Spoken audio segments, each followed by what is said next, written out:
Are we still the world's superpower? Good evening, folks, and welcome back to another episode of Silver Dad Knows. Remember, always live with no edits. If this is your first time here, hit that subscribe button now, as you're going to like what I'm about to say. So, guys, right here to my right, I am featuring the one and only Silver Dad Knows coin, aka the Apollo 11 moon landing Kennedy silver piece. So these silver rounds honor President Kennedy's moon landing. He inspired a nation to do nearly the impossible with the Apollo space program. On July 20th, 1969, American astronauts Neil Armstrong and Edwin Buzz Aldrin became the first humans ever to land on the moon. So I want to show you this side right here. So, of course, the front side of the round provides a view from the moon with the Earth visible off in the distance. The stylized text at the top reads Apollo 11 with the date of the landing. One of the astronauts' boots are shown walking across the lunar surface. Next to his footprints, the famous quote from Neil Armstrong reads, "One small step for a man, one giant leap for mankind." Super, super cool. Then you go to the back side of the round and you see President John F. Kennedy, who very publicly announced the U.S.'s commitment to reach the moon before the end of the 1960s, gazing skyward on the right side of the design. The moon and stars are shown behind him, while the shuttle is shown launching from the Earth. So, such a spectacular piece. Very proud to own it, and I do want to get my hands on some more. Right now, I am seeing them. I'm seeing them go for around $47, $48 with free shipping. With the way silver has been going up, I think that is excellent pricing for such a special coin. Front and the back are equally as attractive. If you're a John F. Kennedy fan like myself, I really, really enjoy the face. And remember, that is my profile pic featuring that coin. That's how much I love it. Real quick, guys, before I continue, I want to give a quick shout out, and this is actually going to be an important comment made last night, and this is Dan Cooper 404. The excess printing of fiat is a form of control. The Fed targets a 2% inflation rate. This encourages people to spend their cash instead of saving it. Since every year your dollars are worth less and less, it's better to spend them before they lose their value. After all, this stimulates the economy, but it's an economic death spiral. The dollar has lost around 99% of its original purchasing power, and that's by design. The government can borrow and borrow, paying back later with vastly devalued currency. The national debt is currently at almost $35 trillion and going ever higher by the second. What do politicians care? They'll just print more money until the dollar has lost the remaining 1% of its value and hyperinflation kicks in. When that happens, they'll scrap the dollar and introduce a new digital currency and start the whole process over again. But with even more of a stranglehold on the individual's economic freedom. Every pending transaction will be scrutinized before approval is given or withheld.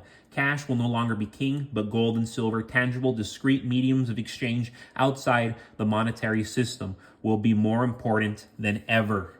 Wow, amazing comment right there by my loyal subscriber, Dan Cooper 404. I love that, and it's so relevant as to what I'm about to discuss. America is already starting to look different from what we had experienced in the last decade. The whole purpose of the policy we've pursued is to keep kicking the can down the road. We've had a massive problem, yet nobody wants to deal with it. Politicians certainly don't want to deal with the problem because they know they won't get reelected. Nobody gets reelected being the bearer of bad news. No politician, no central banker wants to level with voters and how horrible things are and what they need to do to correct the problem. Instead, they want to keep kicking the can down the road because their primary goal is always to get reelected. They know that if we deal with our problems head on, the consequences will be catastrophic. The can keeps getting kicked, and the more it gets kicked, the bigger it becomes. Soon, we won't be able to kick it anymore. We're experiencing the worst combination of monetary and fiscal policy in a lifetime. We need a tax system that taxes people when they spend their money, not when they earn their money. That's what America was founded upon. That was a basic principle that existed until 1913. Large structures don't suddenly collapse. Controlled demolitions bring down large structures. The large structure is the US economy. It's a controlled demolition. The US dollar will cease to exist as we know it. And we will, as Dan Cooper said, use a digital dollar controlled by Wall Street rather than the US Treasury. It's like Vladimir Putin said a couple months back in his interview with Tucker Carlson. The US is destroying the dollar with its own hands. The United States was handed the keys to the world 80 years ago, and we had significant influence over global finances, trade, and economics. For the last 80 years, Americans have enjoyed this reserve status, world reserve status, enjoyed it and abused it, and the show's about to end. Following the 2008 recession, the Federal Reserve's assets increased stupidly, multiplying by 9 times compared to pre-2008 levels. More terrifyingly, the period after that, in 2020, we saw an even more significant surge. In less than 2 years, the Federal Reserve essentially tripled its total assets. To say these are unprecedented times is an understatement. The rising cost of interest payments are projected to become a significant portion of the national budget. Our government literally spends more than it brings in. Americans are unhealthier today than ever before. Look at ads from the 1950s, 1960s, 1970s, and 1980s. People were thinner and in much better shape. Look at ads today. Healthy is a controversial topic now. So forget about the science and what thousands of years of history have proved. People's perception of what healthy is just an opinion now. She isn't fat, she's beautiful. Now get away, bigot. Those are the mentalities that are around now. So it's no wonder why this financial storm is upon us. People don't think the way they used to. They don't look the way they used to. Right is no longer right, you know. A lot of things that used to be right, they're wrong now. And a lot of things that used to be considered just plain out wrong, it's an opinion. Tell me I'm wrong. I wish I was. Before I forget, you were looking at a 2016 Silver Panda, and these are treasured collectibles, and they're very nice because they change yearly. In 2016, this series changed to match the metric system, so this is very interesting. The 1-ounce Silver Panda was replaced with the 30-gram Silver Panda, still containing 0.999 fine silver, of course. These pandas are eligible for precious metals IRAs.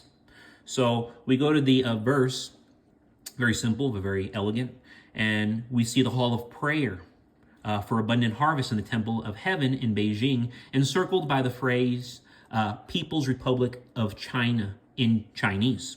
Then we go back to the reverse, and yes, we see a single panda resting on a tree branch, very peaceful.